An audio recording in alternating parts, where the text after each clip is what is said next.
But in any case, I think we'll get started.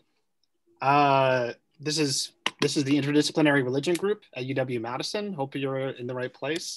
Yeah, also known as the IRG for short. We're an informal working group of graduate students, faculty members, postdocs, community members now, whose interests involve the study of religion.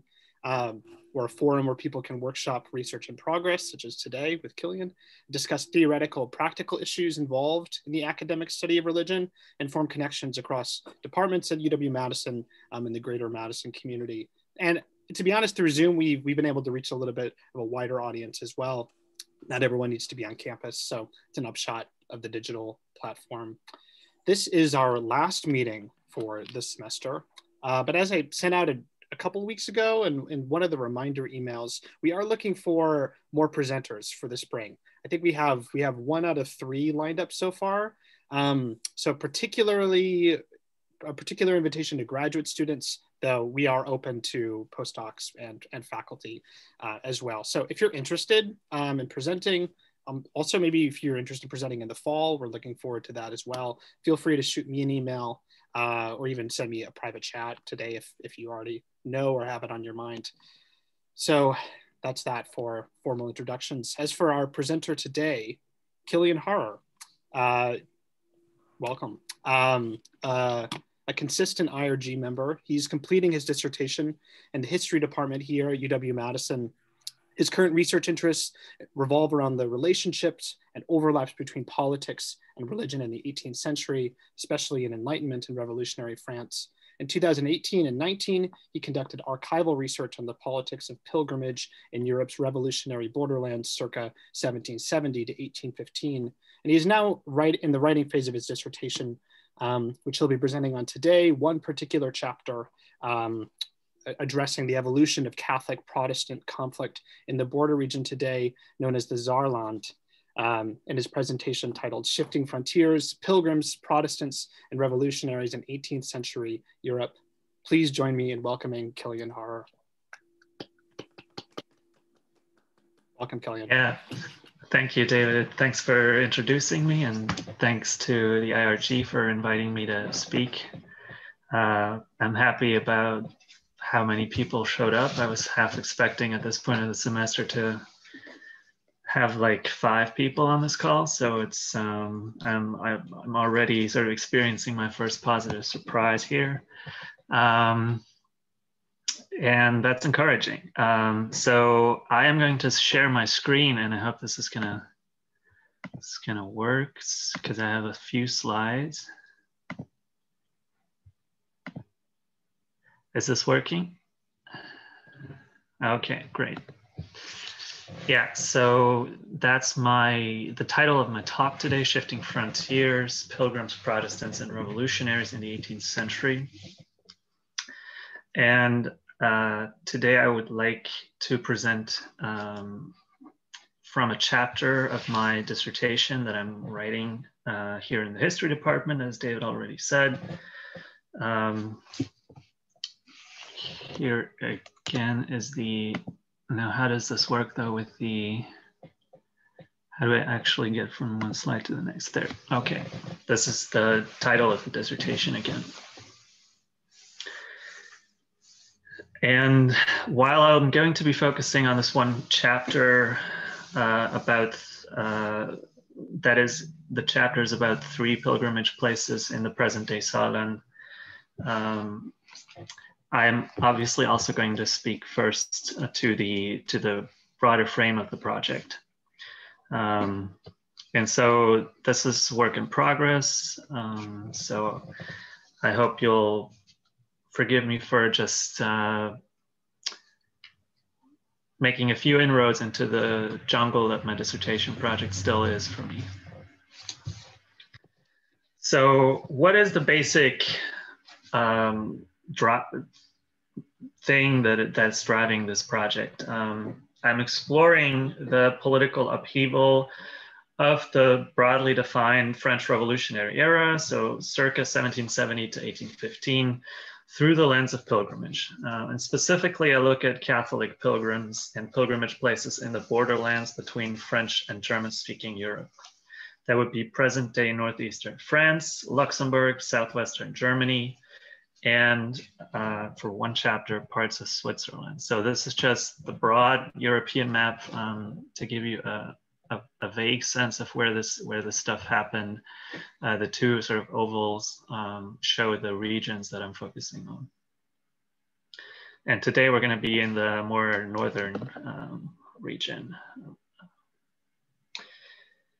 So these borderlands had a specific religious culture and were spatially very complex, and that enabled pilgrims, but also Enlightenment reformers, revolutionaries, and counter-revolutionaries to attach new and transformative political valences to pilgrimage in that time period. So in my dissertation, I am arguing that pilgrimage remained resilient throughout the revolutionary era in that region, far from becoming merely a victim of Enlightenment and revolution, as some scholars have claimed. And even more, that this development of pilgrimage, this evolution and resilience of pilgrimage, helped pave the way for Catholicism to play an unexpectedly strong political role in the 19th century.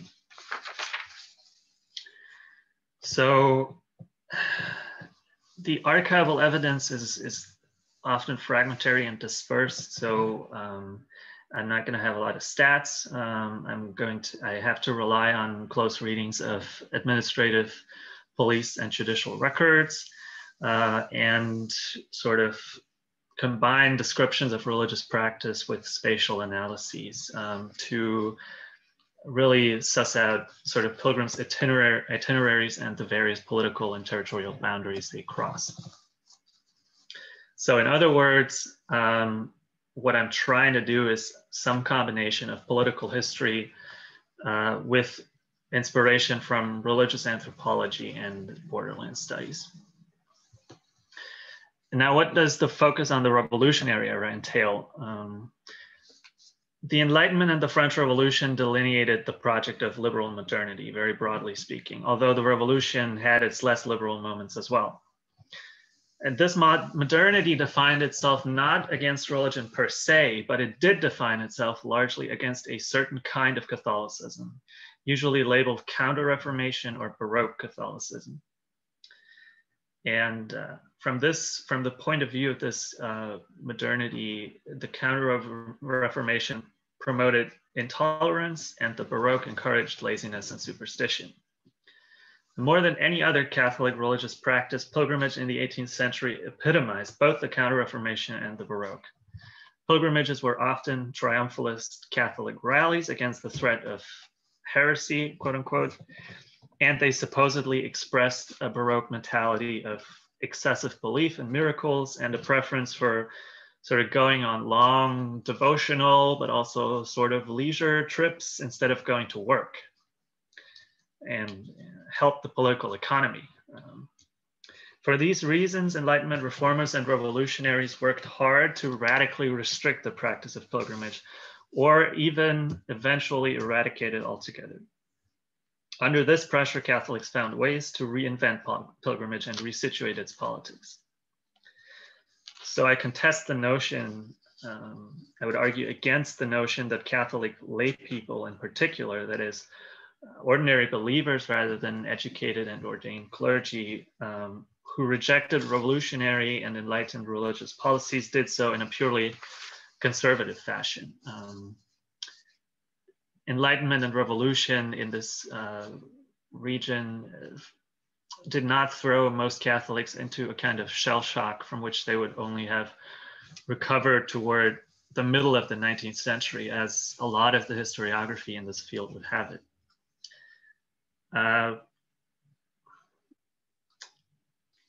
Just gonna admit Dan here real quick. And instead, the very desire to hold on to the faith of their ancestors compelled these Catholics to actually refashion and reassert the salience and meanings of the holy places they continued to visit.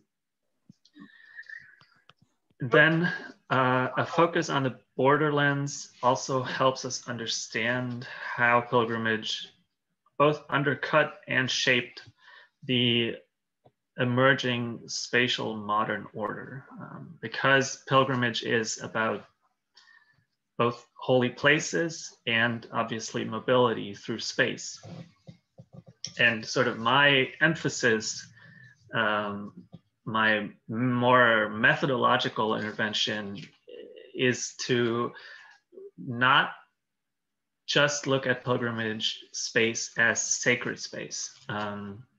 Of course, pilgrims, the argument has often been made by anthropologists and students of religious studies scholars that pilgrims construct and navigate sacred space. But I am more interested, in fact, in how pilgrims navigated, exploited, manipulated, and contested territorial space, especially, and that's especially important in these borderlands.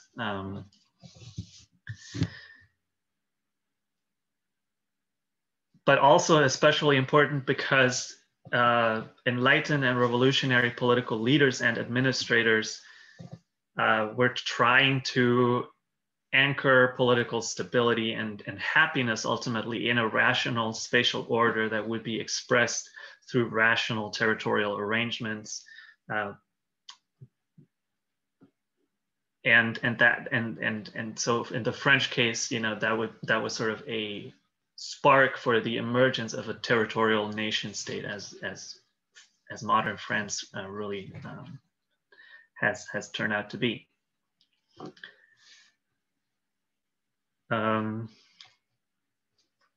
So ultimately, in part thanks to unexpected archival finds, 5 thematic case studies have emerged on the work that pilgrimage did in these revolutionary borderlands.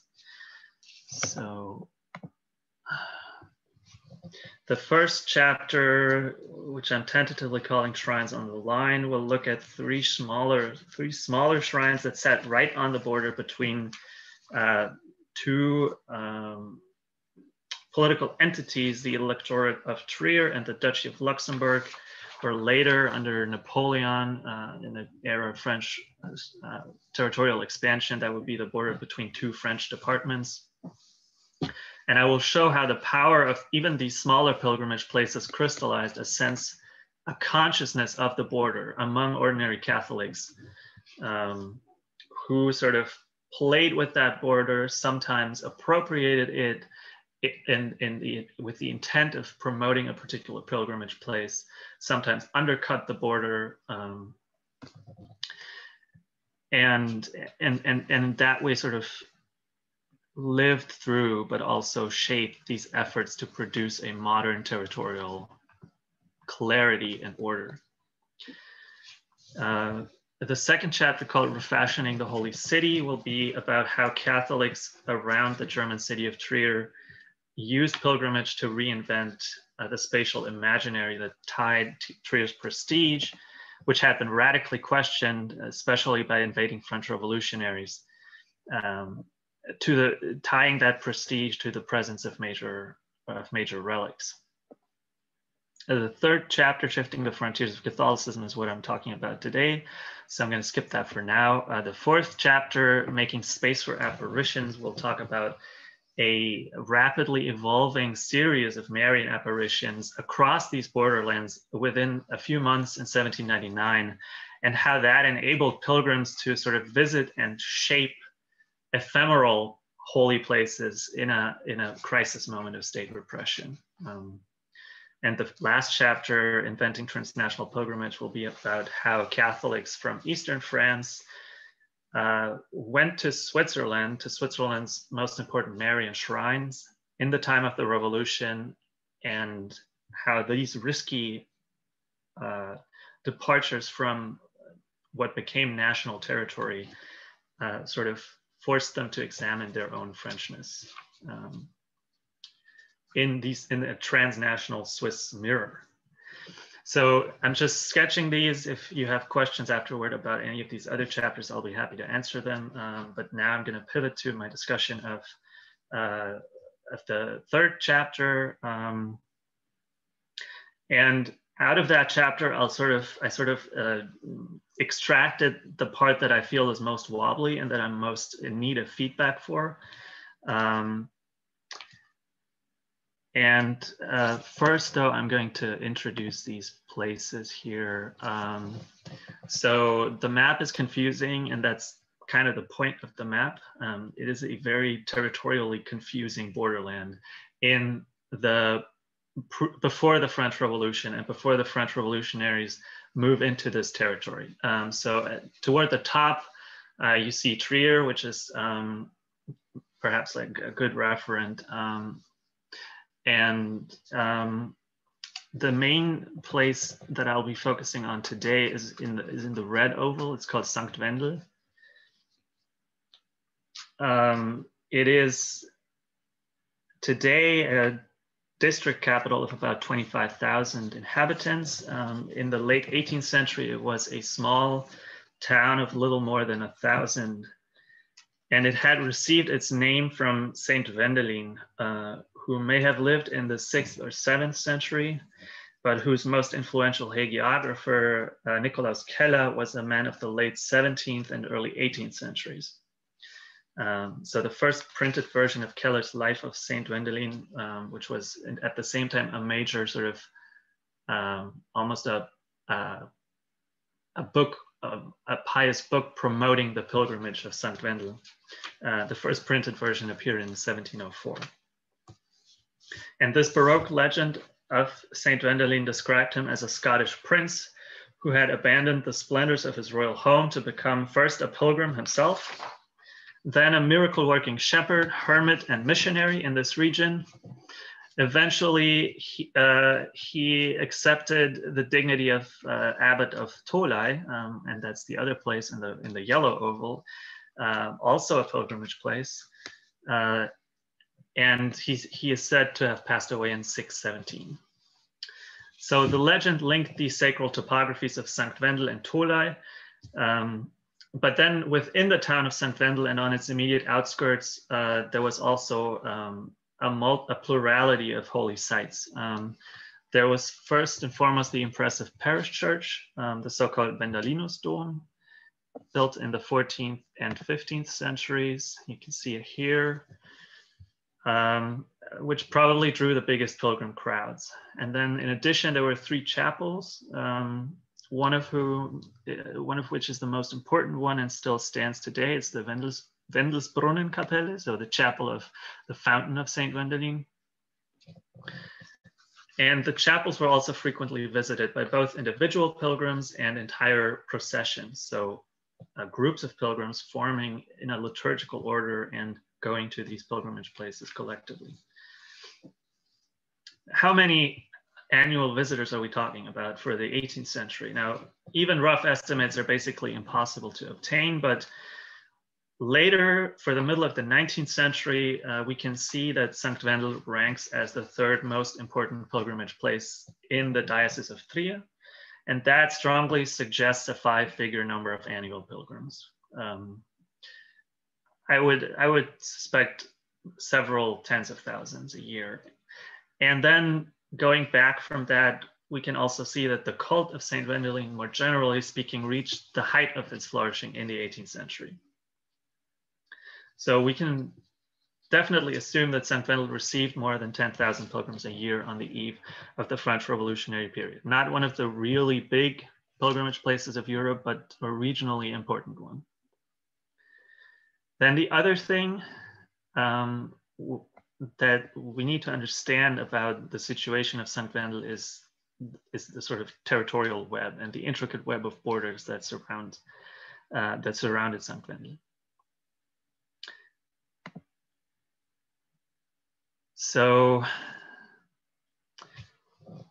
as some of you will know, the Holy Roman Empire, to which St. Wendel and the electorate of Trier belonged, was a very complex patchwork of territories. And in fact, the Catholic parish of St. Wendel, which included the town itself, but also a handful of surrounding villages, constituted a Catholic outpost since the 16th century because it bordered on the Lutheran county of Nassau-Saarbrücken in the south. The capital of that county, Saarbrücken, is here circled or surrounded with a green oval, and on the primarily Calvinist duchy of Pfalz-Zweibrücken in the north and the east. East of St. Wendel and south of the Zweibrückisch town of Kusel, there was also another smattering of Catholic communities in the Kurpfalz, which had an especially contested and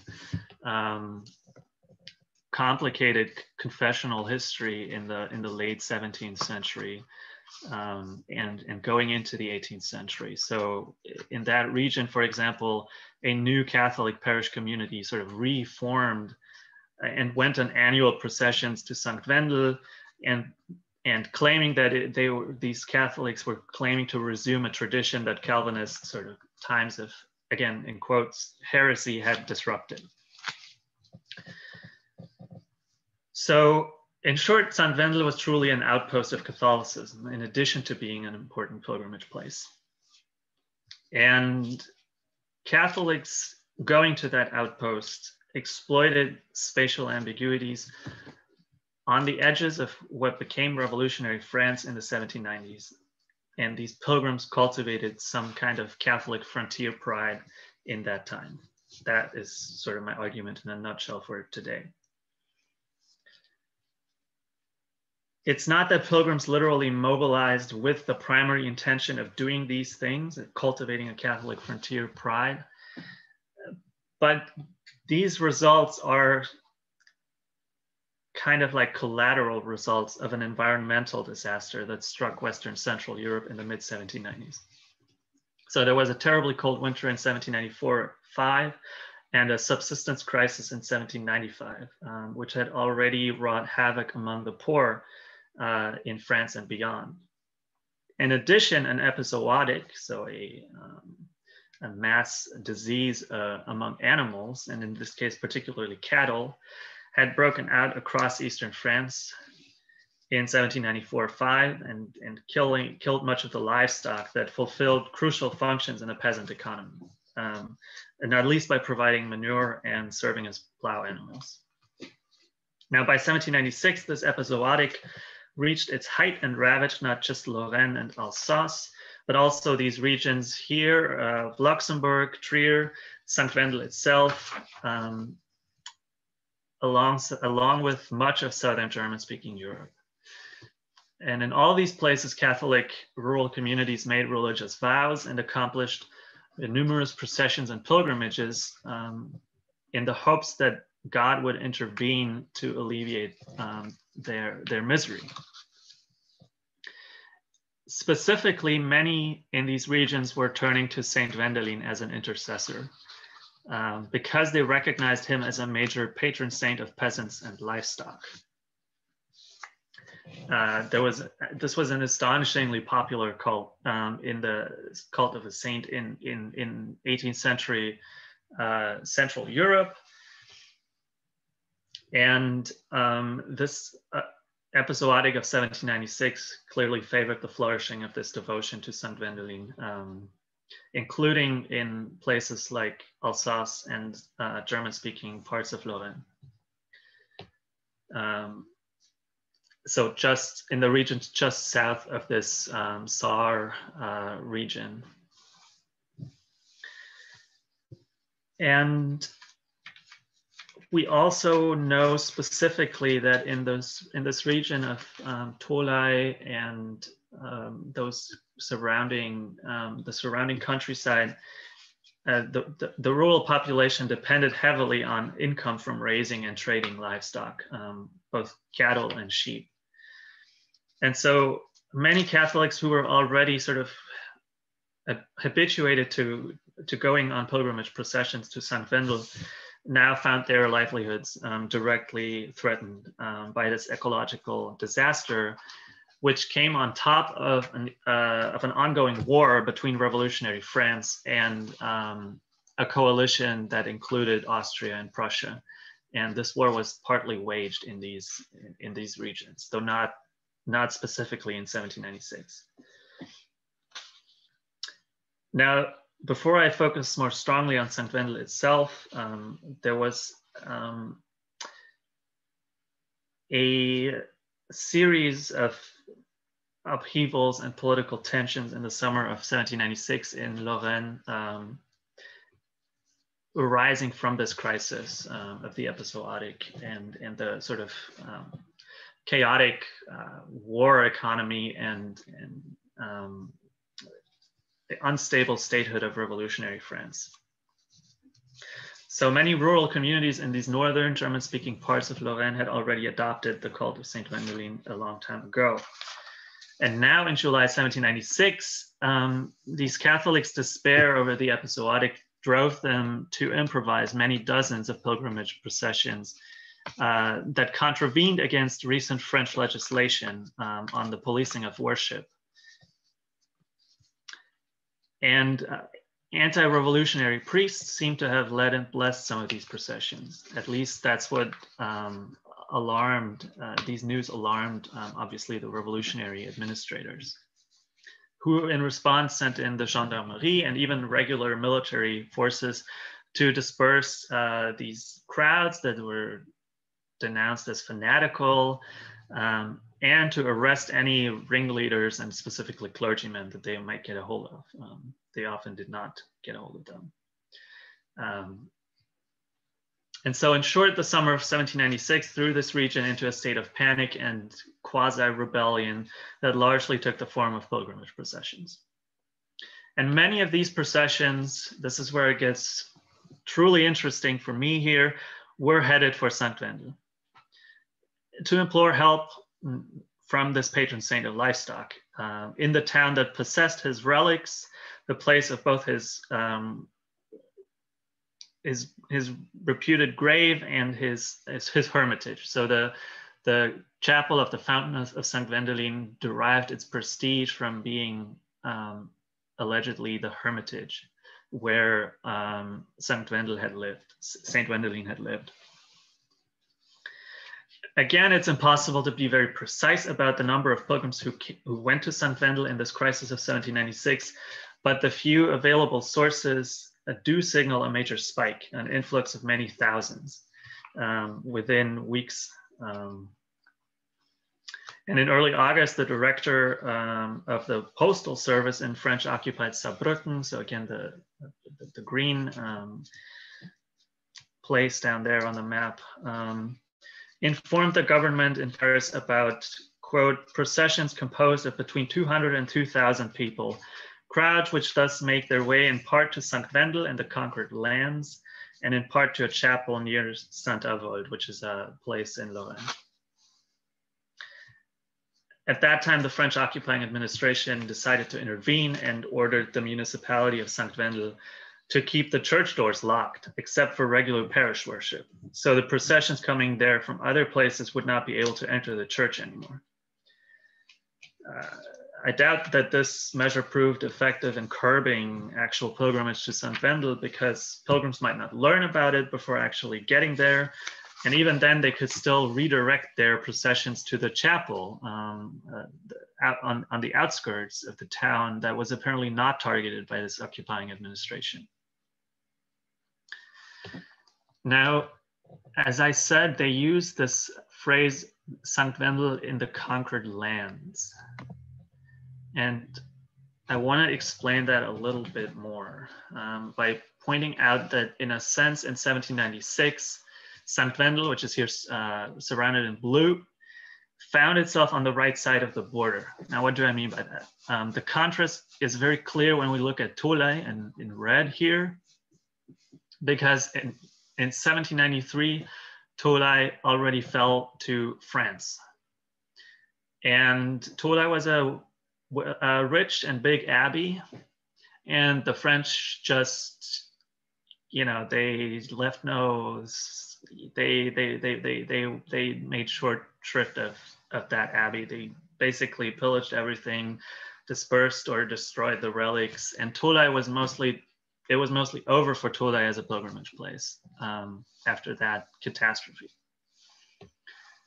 Whereas Sankt Wendel was in some sense protected, it was also conquered. The region of Sankt Wendel was also conquered in 1794, but the French legislation that allowed for the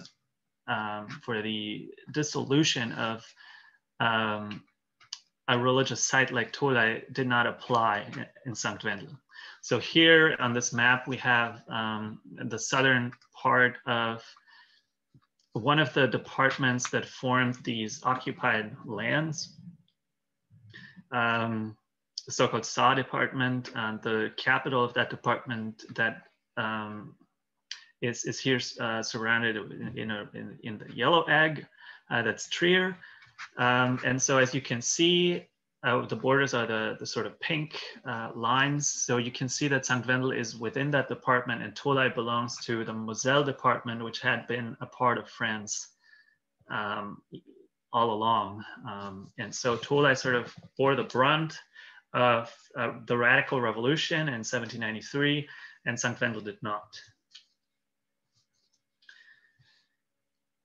Now, what did these Catholic communities going on pilgrimage to St. Wendel in 1796 actually do? And how did they navigate territory? There's one well-documented case that sort of helps me explain that a little bit, even though on the whole, the available sources are not very rich. And that case involves the parishioners of Welferding, which is a village on the outskirts of Sarreguemines, here surrounded in black at the very bottom of that map. So it's also in the Moselle, it's part of Lorraine, today in France. Now, apparently joined by 4 neighboring communes or villages, the parishioners of Welferding undertook a first pilgrimage to St. Wendel in July 1796, so right at the height of that episodic. The directories, the government commissioner at Sarreguemines, a man named Servat, punished Welferding for this act, which he considered illegal. He called in a detachment of soldiers who would keep the community under surveillance and whose presence also brought economic punishment, because it was the inhabitants' responsibility to lodge the soldiers and pay for their daily needs. Still, in mid-November, after the authorities had withdrawn these troops, the villagers of Welferding assembled at night to send another pilgrimage procession to St. Wendel. Again, Servat responded by asking the commander of the military brigade stationed at Sarreguemines to send 20 men to Welferding as a garrison, again at the cost of local inhabitants. And as Servat argued in his letter, to quote him, the recidivism of this commune is all the more reprehensible because its situation near the very border along 2 routes taken by all passing troops compromises public security. End of quote. So here we can see how the revolutionaries also invoked this borderland situation to justify the harshness of their interventions. And so yes, there is a certain defiance with which the Catholics of Welferding challenged the revolutionary desire to secure the border against all kinds of suspect activity, including these public acts of worship. But these Catholics did not just sort of defy the French Republic's spatial order, they also invoked it and actually tried to sort of make it work for themselves, use it to their own advantage, and beat their enemies, in this case Servat, at his own game. To do this, they addressed a local political rival of Servat's, a judge named Châtaignier, and complained to him that Servat himself had contravened the recent law that policed worship in revolutionary France. So this law, which was passed in 1795, sort of embodies the dilemma of revolutionary religious policy after 1793, because it sort of tried to give the carrot and the stick. It proclaimed the liberty of conscience and the liberty of worship, but also tried to police it, and specifically, of course, tried to police Catholicism, which had proven a major problem, if you will, in the revolutionary process. The way these French legislators were trying to both guarantee and police the freedom of worship was along a spatial dividing line. So inside of church buildings, congregations must not be troubled, but outside of churches, the state would not tolerate any expressions of religious belonging, including pilgrimage processions. So for those of you who are following the recent controversies over signs of belonging to Islam in public spaces in France, you're not entirely wrong to hear some echoes there. But anyway, as a group of men from Refashioning claimed in 1796 in their letter to this rival Châtaigny, Servat himself had violated that spatial division by rushing into the parish church drunk, disrupting an ongoing religious service, sort of strutting about the church and running, especially after the women and girls. This letter ended with the explicit demand that Servat be punished according to that specific law. And as the conflict escalated in late 1796, after the second pilgrimage to Saint-Wendel, Châtaigny relayed this accusation to the Minister of Justice in Paris, specifying that Servat had run after the women and girls in order to kiss them. And in the end, the citizens of Refashioning got away without further punishment for their two pilgrimages, or especially for the second one. So they had actually been able to manipulate this ambiguous revolutionary logic of both liberating and policing worship. Now, in addition, a more specific spatial ambiguity characterized the borderlands and affected how pilgrims represented their actions when faced with hostile authorities. Now, the sources, again, are not very talkative, but there is an interrogation protocol from Saarbrücken, where a French military detachment dispersed a procession of several hundred pilgrims coming from northwestern Alsace and headed for Saint-Wendel. In this occupied region to which Saarbrücken belonged, holding a procession was not illegal in 1796. So again,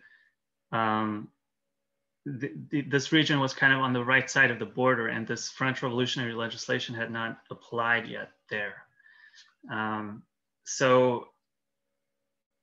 The occupying authorities had to find a different justification for arresting these pilgrims. And so they asked 7 lay male Catholics who were sort of recognized as the leaders of this pilgrimage group, whether they had obtained passports before leaving the territory of the Republic. So again, we see here this question of territory and this question of how to control territory, how to project state power into and through space. And passports are one of the tools of doing that.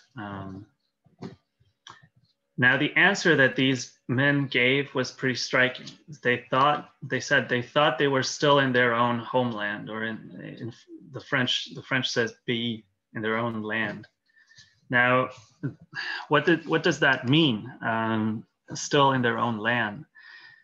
To get a better sense of that, it's important to know that the majority of participants in this particular procession actually came from the former Duchy of Saarwerden, which is here circled in green, which had been absorbed into France in 1793, but had previously been an enclave within France and part of the county of Nassau-Saarbrücken, which I already mentioned. And here again, Saarbrücken, the capital, surrounded in yellow on this map. Now, so were these Catholics implying then that they saw Saarbrücken, which they were trying to march through, as part of their land, because they just refused to recognize that they were no longer part of Nassau-Saarbrücken. So were they sort of rejecting the territorial changes that the revolution had brought? Maybe, but on the other hand, their reply might actually affirm French expansion by saying, why would we need a passport for a trip abroad if our home villages and Saarbrücken and St. Wendel are all part of France now, whether formally integrated or just occupied and administered by France, as was the case with St. Wendel. And so it's obviously impossible to tell, but perhaps the ambiguity is the point here, because these spatial uncertainties sort of could be working in Pilgrims' favor, because they could exploit these uncertainties to sort of evade scrutiny or punishment. And these uncertainties pervaded the borderlands. But then at the same time, and this brings me to sort of the question of the Protestants, and how is this really truly still a Catholic outpost, not just vis-a-vis the revolution, but also vis-a-vis Protestantism. And there was a streak of confessional resentment that ran through Catholic responses to this crisis of the episodic. It's not just about Protestants. In fact, there was also at least one instance of violence against Jews, where Catholics in a procession assaulted 2 Jewish men who were traveling on the same road as this procession, and who failed to remove their hats in deference when they encountered the procession. And we also have evidence, though, that the course of the revolution had caused many Catholics in this region to grow even more hostile toward their Protestant neighbors as well. And that's in part because the perception was that the revolution had turned more harshly against Catholicism than against Protestantism, which in fact is not an unjustifiable perception. So the Catholics were, in fact, it's intriguing that these Catholics were even trying to march through Saarbrücken, because Saarbrücken was a major Lutheran town. It was actually not, it was actually a Protestant town. And to march through or near Saarbrücken, you know, this procession whose leaders got themselves arrested, you know, that was in itself a confessional provocation, a very specific one, because previously there was a very the law of the Holy Roman Empire had made very specific provisions for what Catholic processions could do and not do, and where they could go and not go. And Protestant territories were usually a no-go, literally. So sort of by obliterating these structures of the Holy Roman Empire and this delicate confessional balance that had been struck in the 17th century in that region, the French Revolution actually opened the game for this kind of provocations, opened the door in a way. In addition, if we look at the inhabitants of St. Wendel itself, they also tried to sort of use the windfall of this spike in pilgrims coming due to the episodic to sort of reclaim Catholicism as sort of Catholic pride vis-a-vis Protestants. So in 1797, one inhabitant of St. Wendel, Johann Steininger, turned to the bishopric of Trier, who still formally administered this region, and asked them to give permission for him to republish the legend, the hagiography of Saint Wendelin. And one of the reasons that he gave was that there was high demand for a new edition, because there had been so many pilgrims recently. So that's another indicator of how truly the cult, this pilgrimage was benefiting from the crisis of the episodic. But the second reason was that Steininger claimed that the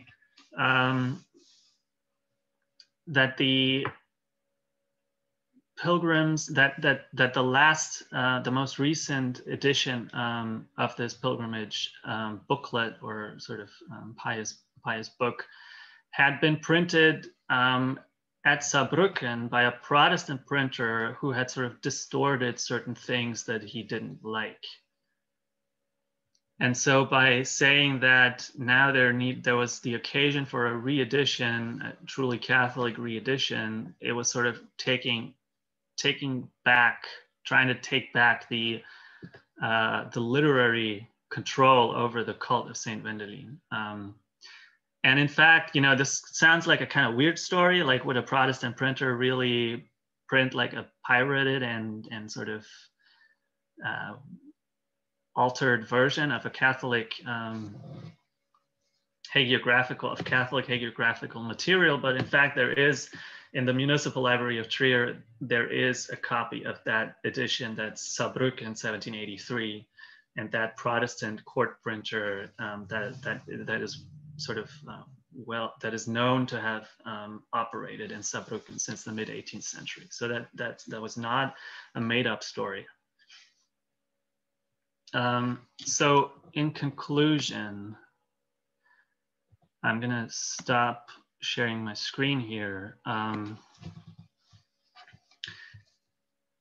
We see here sort of the attempts, we sort of see a combination of two things, I think. On the one hand, the Pilgrims are confronting the French Revolution, and they are confronting a new territorial order that, however, has its problems, right? There is this weird distinction between France, like places that had been part of France before 1789 and that had been part of France in 1793, when sort of the radical anti-established religion measures hit. And then there was a very complicated border between these regions and the regions that the French occupied starting in 1794, and to which St. Wendel belonged. And in a way, St. Wendel was kind of France, but not France. So it wasn't like going abroad, and people could still claim to be just wandering through their own land. But at the same time, it was sort of not France just enough so that the really harsh legislation didn't apply, and that the worship could go on in these regions more with lesser sort of inhibitions or lesser obstacles than would have been the case if St. Wendel had been on the same side of the border as Tolai Abbey. And at the same time, and sort of going along with that confrontation with the French Revolution, the Pilgrims going to St. Wendel in great numbers in 1796 and thereabouts were also sort of kind of refreshing their rivalry and their enmity with Protestantism. And so I think I tried to show that with the procession going through Saarbrücken, and indeed there was a large swath of, for most of these people is coming from the south, from Lorraine, there was a large swath of Protestant territory to be sort of traversed in order to get to St. Wendel.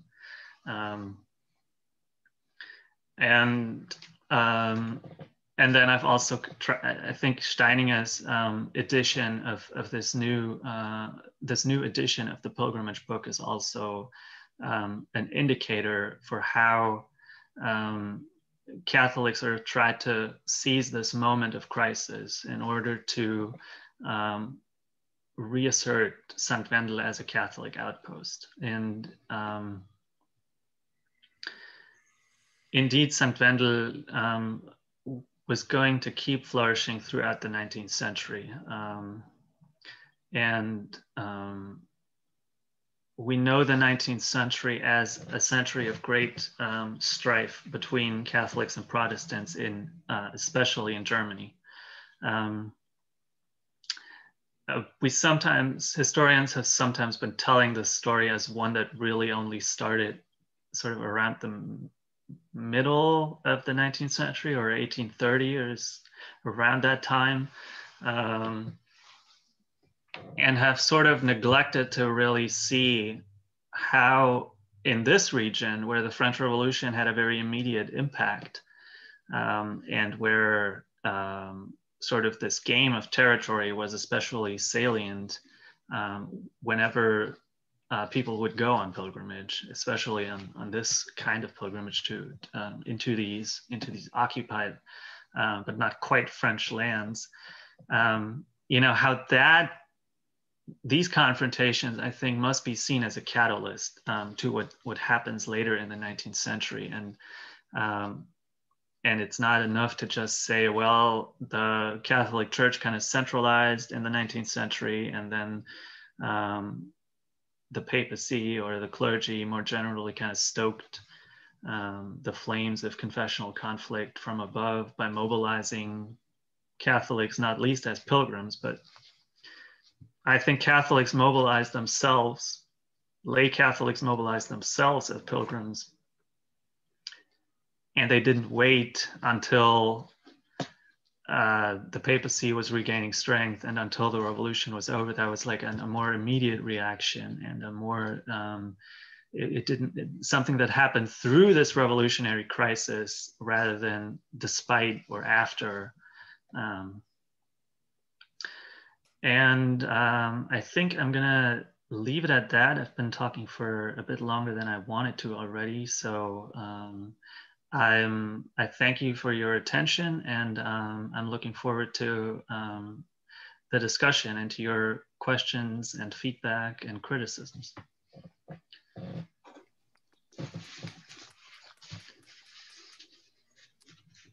Thank you, Kilian. Yeah, so we normally allot ourselves to 5:30 for Q&A, so that gives us a little bit over 30 minutes. We don't need to fill the entire time, but I expect there are questions. I might ask right off the bat, Kilian, this might be something you've touched on along the way, and I could have missed it, but I'm curious, maybe a distinction between these pilgrims being anti-revolutionary versus kind of ambivalent to the revolution. Was there, reading the sources and in your own research, do you have some sense that the kind of political transgression, and as well as the kind of like in the face of the Protestants, that was part of the appeal of these pilgrimages? Or is it just more effectively it was anti-revolutionary because, they were doing things that weren't that did transgress these territories and boundaries, and that were frowned upon by the state?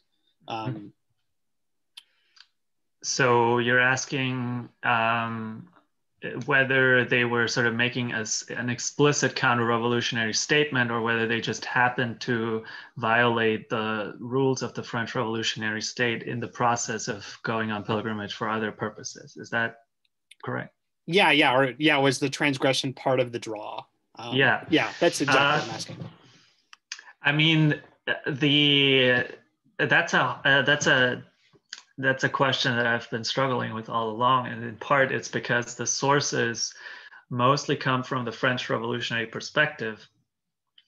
The pilgrims themselves don't usually leave behind many traces at all in the archives. And the French revolutionaries themselves always suspected that the main driver of anything that people any way people violated French laws was to make a specific counter-revolutionary statement. So the rhetoric of the sources already always pulls us in that direction. And indeed, it's true that in that region, we can see that there's a large rejection of what very large majority of people in that, and clergy in that region, reject sort of the sort of touchstone religious policies of the revolution. So there was to be very brief, there was an oath that the revolutionary legislators demanded of all Catholic clergy in France, and that was an oath on the civil constitution of the clergy, as it was called. That was essentially kind of an oath, sort of in favor of the revolution. And so we can see that in these regions, these German-speaking parts of Lorraine, Alsace, where the cult of Saint Wendelin was also very strong, that the overwhelming majority of clergy rejected that oath. And so, but again, this is only about the clergy, but there was often kind of like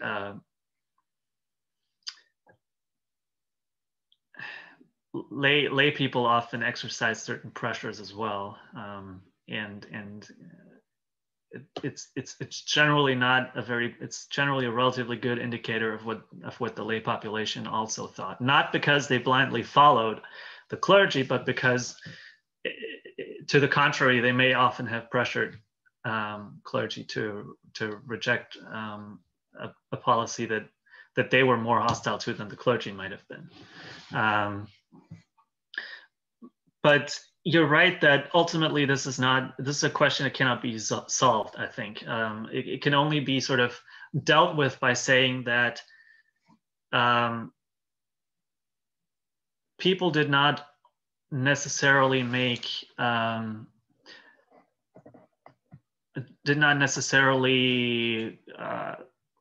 statement against the revolution. I think they were much more conscious of making a statement against the Protestants and some of the things that they did. And we see this rhetoric in Steininger, and we see it in other conflicts that actually precede the revolutionary period, but not by much. This is another part of the chapter that I didn't really touch on today. There's a very strong consciousness of Protestants are our neighbors and enemies. And they're trying to humiliate us. And so we have to push back and impress them and provoke them with these splendid pilgrimage processions. And then in the process of doing that, they also collided with the revolution that was trying to install this new territorial order by expanding into that region toward the Rhine. And because that was kind of like a chaotic operation, these territorial ambiguities came about, and pilgrims sort of often slipped through the cracks, but they did not necessarily reject the revolution wholesale because of that. They were mostly concerned with their livestock dying, their cattle dying, and their subsistence basis just, going away, disappearing. And then they were concerned with sort of Protestant hostility from Protestants, and the sense that there was some kind of mockery that they were exposed to as Catholics.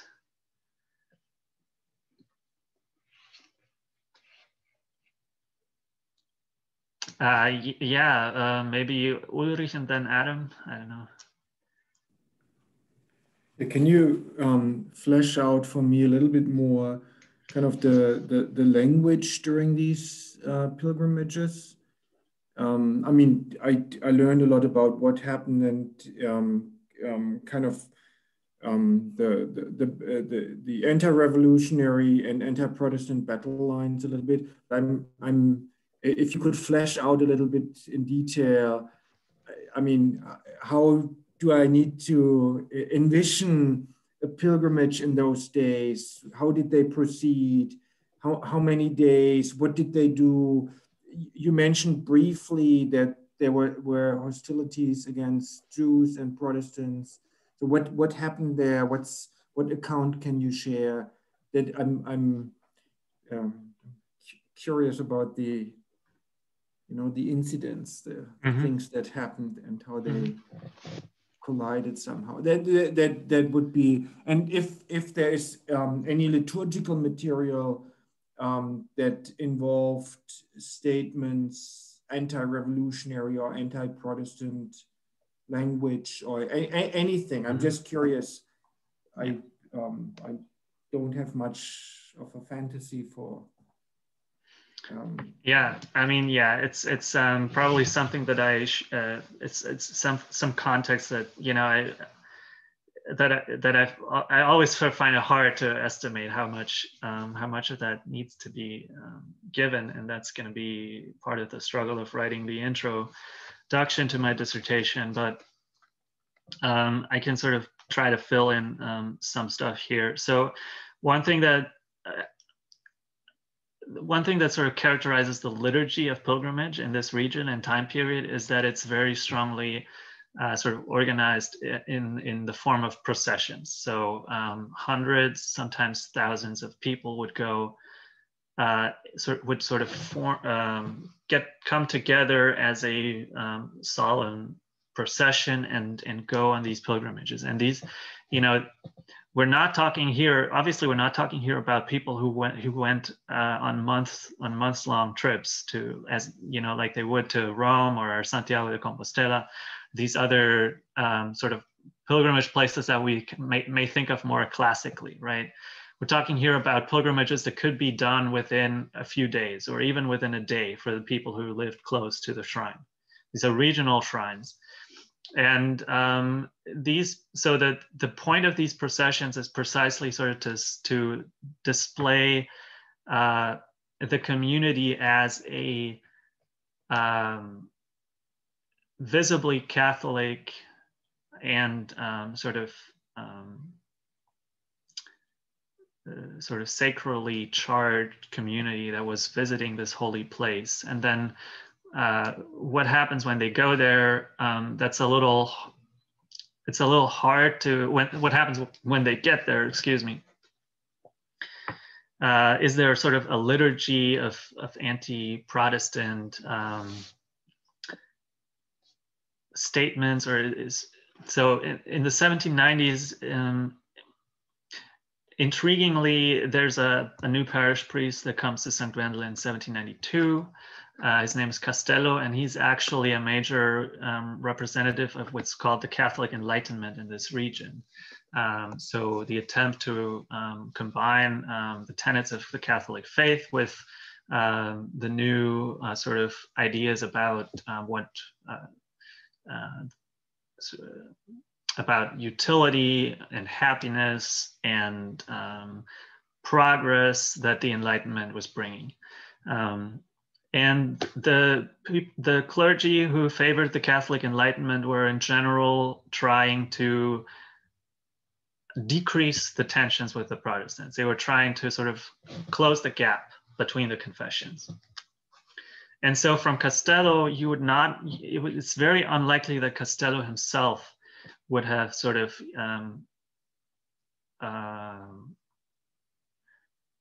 done or said anything while receiving these pilgrims at the shrine that would have stoked their anti-Protestant sentiment.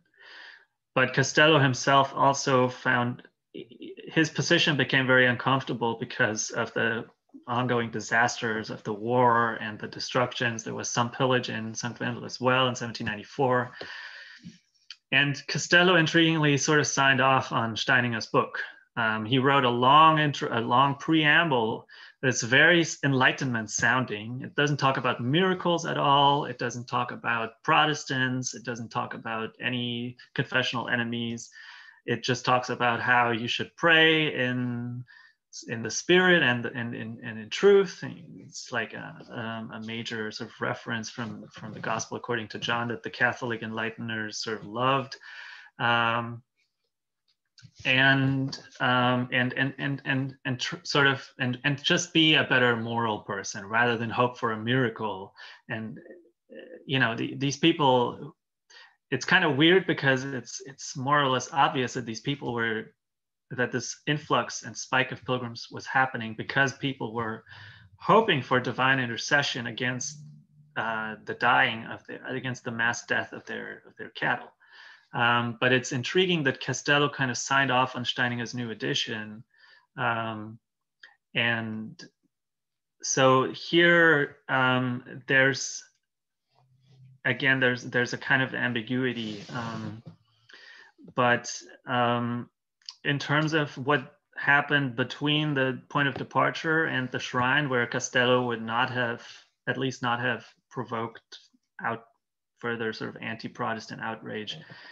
The thing that could happen, and I mentioned this incident where 2 Jews got beaten up because they did not remove their hats, and that was a common occurrence. Like, there was often violence surrounding processions when Protestants,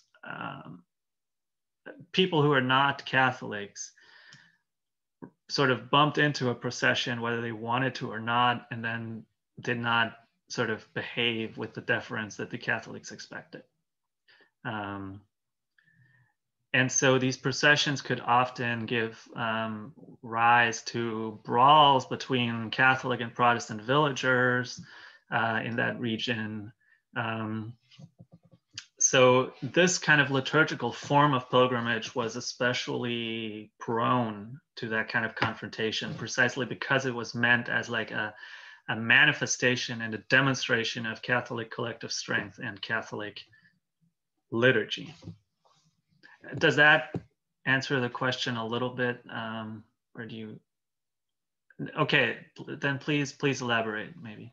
I also want Adam to have a chance for his question. No, I thought because you emphasized this so strongly, and I'm trying to understand what is the anti-Protestant, except from the territorial kind of conflict, and what's the anti-revolutionary?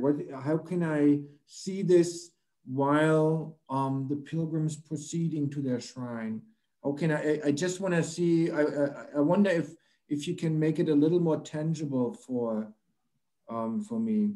Mm-hmm. I lack the imagination here.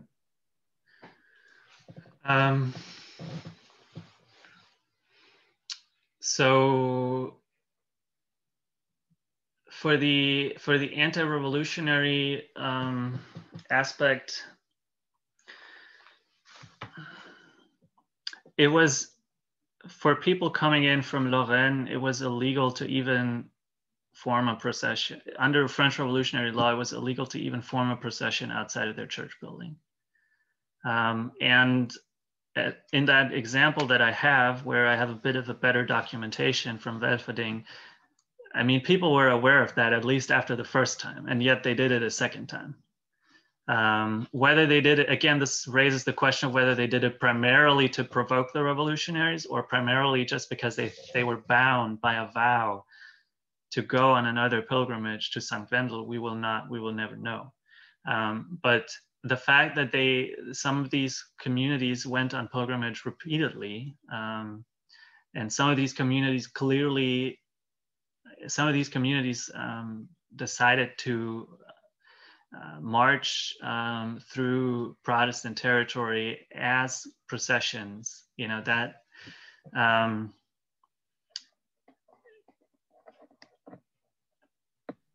so the act in itself is a symbolic statement. Yeah, I think the act of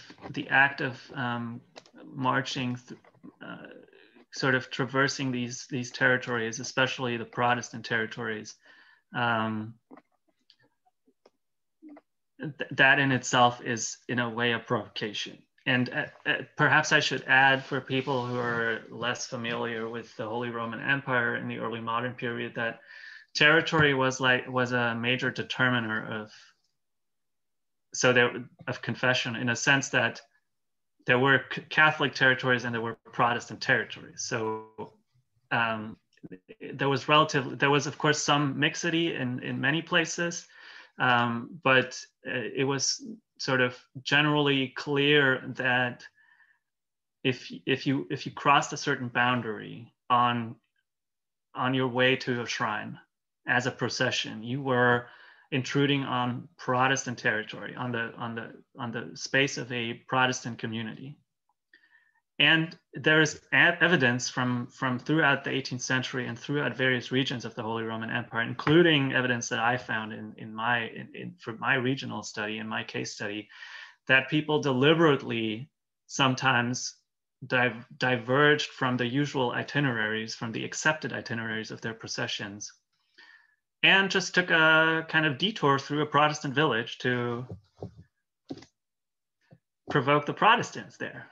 And that worked, you know, that drew complaints, and that sometimes drew violence. And that helps. That helps. Okay. Thanks. Adam. I'll keep my questions super brief because I know other people will have questions too.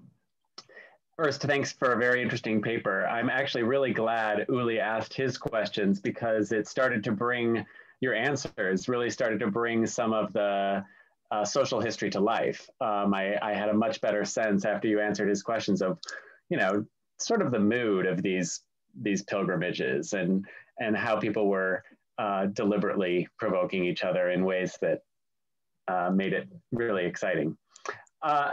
My question is about the agricultural sort of political economy of the background here. You sort of told us about what's happening with all the livestock. You've told us that people are struggling economically, and I can't tell whether you think that's pretty important. That's really kind of causal here and leading people to say, you know, we're going to stand up for ourselves, and yes, it's going to take the form of a pilgrimage, or whether you think it's really peripheral, whether you think, you know, the Protestants and others in the area are experiencing similar agricultural or economic difficulties, but they're not doing this.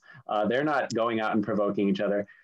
So I can't really tell whether you could have left that part of the story out, or whether you think actually there's a political economy to this conflict. And that yes, it's confessional, yes, it's territorial, yes, it's about the French Revolution, but it's also about the fact that people's farms are falling apart, and maybe they're looking for solidarity with fellow Catholics that take the form of this pilgrimage. So I just wondered if you could tell us a little bit more about how important that piece is, or if it's not. Mm-hmm. Yeah, actually, thanks for this question. I do think that it's a major trigger. I think it's not something that I choose to focus on in the larger project. There needs to be a book written. Somebody needs to write a book about the episodic of 1796. To my knowledge, there has not been such a book, but it was a major event in the environmental and social and economic history of the Revolutionary era. That's for sure. And we know that Protestants too had rituals, resorted to certain rituals, though they were not necessarily rituals of provocation, to deal with this crisis. They did not resort to processions precisely because processions were such a distinctively Catholic thing, but the Protestants did other things. And so at the same time, I also want to sort of justify so I do want to give this episodic its full causal weight and its economic repercussions, their full causal weight, but not, I don't want them to be kept sort of separate from the other themes, because an anecdote from a different part of France, but same year, 1796, might sort of illustrate what I mean. There was in a cathedral in northern France, a bunch of women sort of clamored and sort of protested against French revolutionary policy, and they were hungry, and they were basically going through subsistence crisis as well there. And they said, when the good God was still here, we had bread. So what that means is that people were connecting. They were trying to explain why this thing was happening, this really terrible thing was happening to them, and they were connecting it to the turmoil and the confrontation with Catholicism that the revolution had brought about. And so the experience of this economic and environmental and sort of peasant agricultural crisis was connected probably in many of these people's minds with the experience of the revolution and with the negative things that they associated with the revolution in terms of revolutionary religious policy. And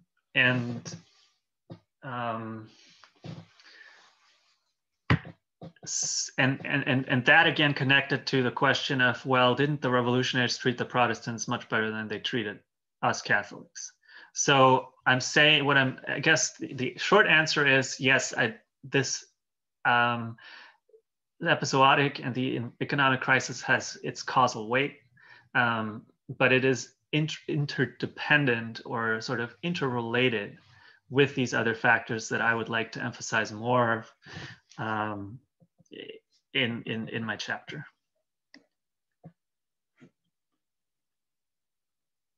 Any other questions?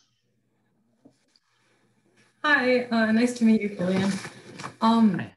I had two questions that relates to this chapter and probably the broader project. So one would be how your argument would be situated relative to the literature on pilgrimages and national or regional identity formation, or Heimat identity formation. So just, again, I don't work in this area, but if you're thinking even the Benedict Anderson sort of pilgrimages of the Creole pioneers, or if you're thinking about in European history, sort of focusing on the pilgrimages of officialdom, teachers to telegraphers, you know, the sort of France and Spain and the Pyrenees, like Marshall, the other Zollens, Peter Zollens, sorry, to the Peter Judson sort of guardians of the nation. Again, I'm more of a 19th century historian, but I'm curious at this French Revolutionary moment, how actual pilgrimages, not, you know, pilgrimages of imperial officialdom, are relating to nationalism or emergent national or regional identities. And the other question was just about this point about the ambiguous territoriality of some of these spaces was really interesting. And I was wondering, maybe this is just a basic context question, but we're in the seizure of church lands in the revolution. If some of these sites that would have been pilgrimage sites are becoming sort of part of a public domain or auctioned off, does that impact the roots of the pilgrimages or the nature of the pilgrimages in any way? Changing property regime? Yeah, these are two great questions. Thank you.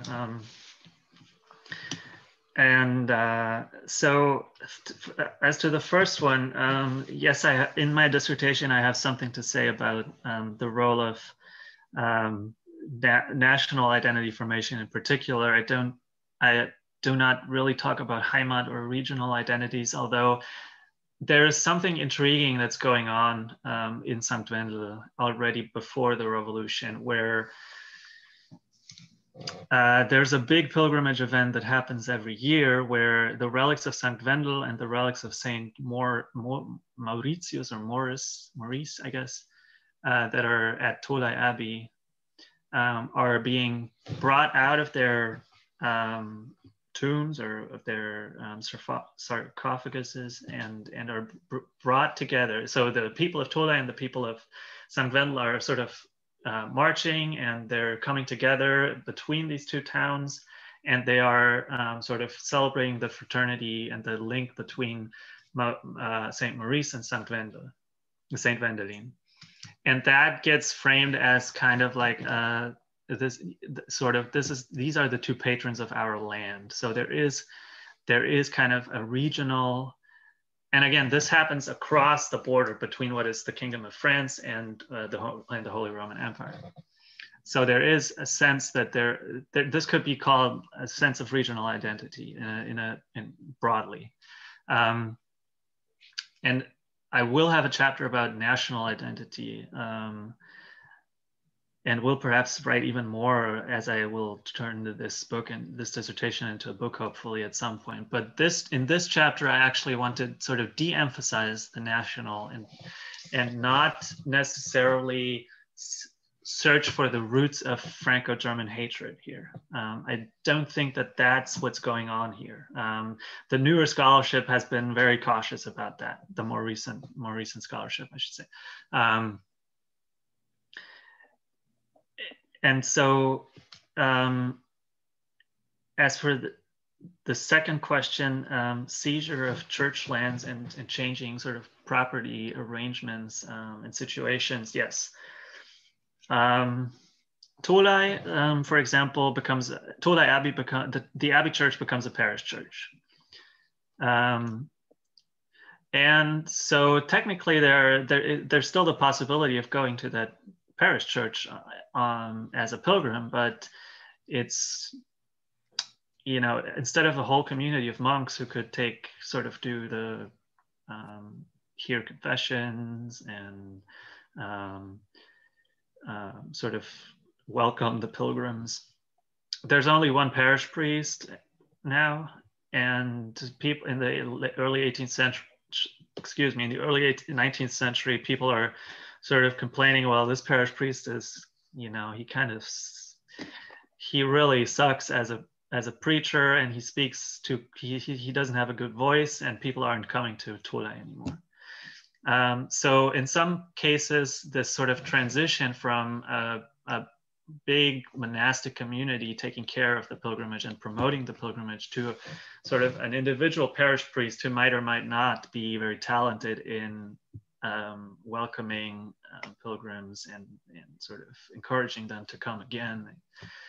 That could mean a certain disruption in the history of a pilgrimage place. There were also intriguing things of like chapels that were nationalized as you know, church domain being seized, church property being seized and then resold as biens nationaux, as they were called by the French. And there's like a story in that region about an Anabaptist buying a pilgrimage chapel and then just racking in the offerings. And of course, you know, people under Napoleon, when sort of the church tried to recalibrate and be supported again by the state, people were trying to get to reverse that kind of situation. So yes, there's also that kind of a territorial or spatial disruption that's going on. But again, it's not, sometimes it definitely hurts the pilgrimage, but at other times that's not so clear. I hope that answers, I guess my answer to the first question was a little superficial, but I have a chapter about that, and I kind of hesitate to give but I do want, I do talk about how pilgrims, especially by leaving France, in that other chapter, you know, going to Switzerland, how they experience that almost as a sort of emigration, or were forced by the revolutionary state to experience it as a kind of emigration. A few people were guillotined actually after coming back from pilgrimage. And others were declared emigres and had to deport themselves after coming back. So had to leave again, sometimes for years. You know, how that sort of shaped a consciousness of, we're French, but because we went on this pilgrimage, we're kind of being expelled from the national community now. And so what does that do to our understanding of what France is as a nation and as a territorial state? Thank you. I look forward to reading it in some future form. Thanks.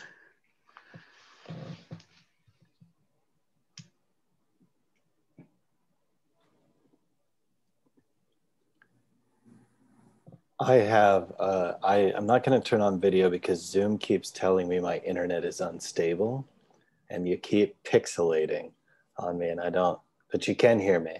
Yeah, I can hear you fine. Okay. So thanks. I have a couple of questions about sources. So you've talked about the French Revolutionary sources and what they tell you. And I'm curious about how you've gotten at the pilgrim experience. What sources have you used? You mentioned Steininger, for example. Do you have any sense of the print run, or how these booklets that pilgrims might want performed? Are they selling many copies, tens of thousands, or or what? And then I had a different, so there's the sources point, and then a question about motivation, which I know is tricky. You've talked a lot about the performance of pilgrimage and the importance of delineating who belongs and who doesn't belong through pilgrimage. But there are also other reasons people might go on pilgrimage: penance, redemption, or if they have a specific petition. So I'm wondering how you balance these different potential motivations, even if they're not well represented in the sources. Yeah.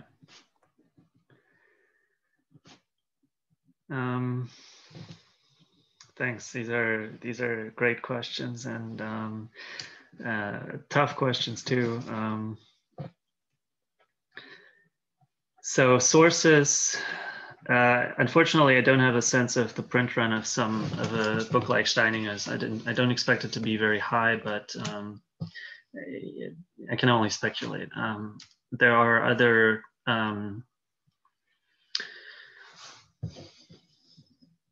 there's now a pretty large literature, drawing from the broader scholarship. There is now a pretty substantial body of literature that emphasizes that pilgrims actually bought and used, and often even read or had the contents of these books read to them, and passed them on down the generations.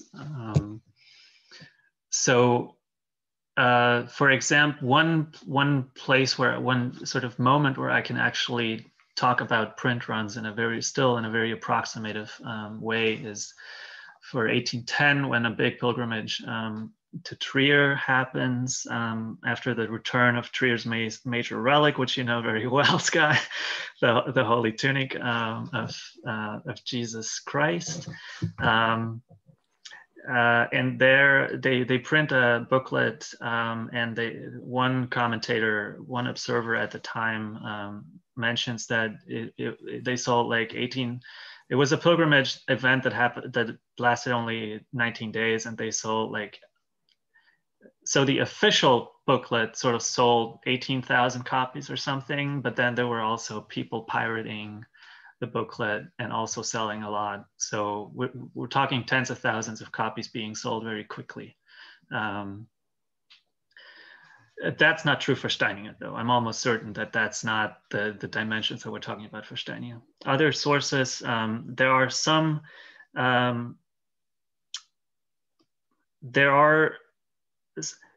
think what you're getting at is, how do I actually grasp the voice of the pilgrims themselves? Yeah. As opposed to the voice of state and administrators and leading churchmen. And it's tough for this time period, precisely because pilgrimage was often sort of marginalized and sort of pilgrimage did not have many prominent and eloquent defenders, and there was not many places did not have a great interest in sort of collecting and sort of raising the voices of pilgrims. But for example, at Einsiedeln, which is the major Swiss shrine that I talk about in this other chapter, there are a few dozens of miracle reports from that time period where people actually, pilgrims are writing these miracle reports themselves, or their local parish priest is writing them, and they're telling what happened to them. And that could be it could be, they survived a spectacular fall from some kind of cliff, or a fire was stopped, prevented, a fire sort of stopped right before it before the flames would have devoured the pilgrim's house, because the pilgrims made a vow to Our Lady of Einsiedeln, something like that. But these are rare, and they do give us insight into motivations of pilgrims that are not about what you call delineating the boundaries of belonging, or more abruptly speaking, the politics of pilgrimage. And this is I take the responsibility for the choice that I've made to focus on the politics of pilgrimage. I think it's, yeah. Sorry. I am not, and in part it's because that's where the sources have led me. I mean, for example, to talk about St. Wendel and Tholey again, in the 1770s, there's a clash over these pilgrimages between the local communities around Tholey and the bishopric. And people, and so we have a bunch of petitions that are actually coming out of these communities. And in a sense, these are the voices of the pilgrims. But these are political voices. They are talking about how they are political voices in the larger sense that you sort of expressed with, you know, boundaries of belonging. Because what they talk about is, you cannot, please do not forbid these pilgrimages, because what happens is that the Protestants, our enemies, are already making fun of us, and if we're now being stripped of this practice, they're going to be even more sort of cocky, and we need these pilgrimages to really impress our Protestant neighbors and enemies, and the Jews, and so that's what I get from these sources a lot of the time, and so I make a conscious choice, sort of away from the experience of, you know. I limit myself deliberately to these more political aspects without, and again, I'm still trying to do justice to such things as the hope for a miracle, for example, you know, an end to the episodic. I try to still leave room for that and sort of give expression to that in my dissertation, but ultimately,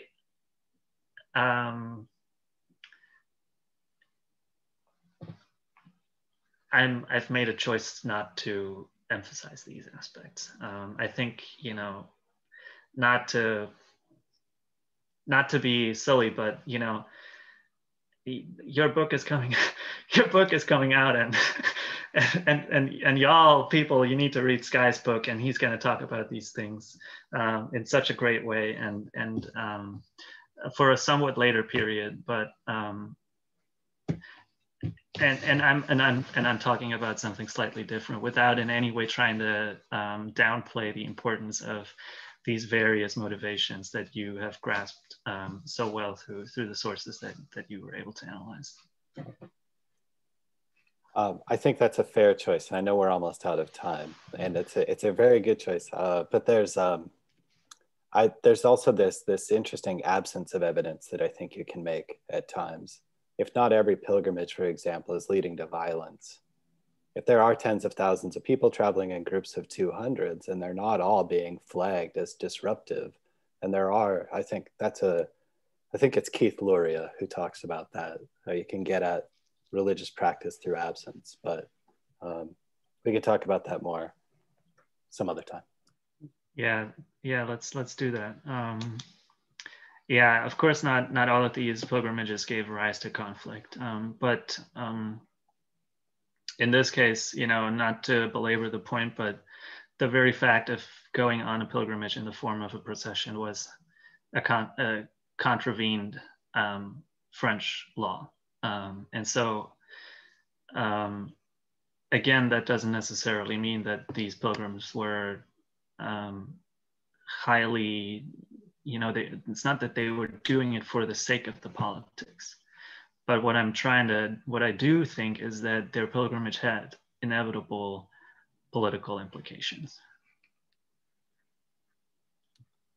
Thanks, Kilian. And all of our questioners. I suspect that these questions were helpful for you. Yeah, thank you so much. Yeah. Thanks everybody for sticking around. I know we went a few minutes late here.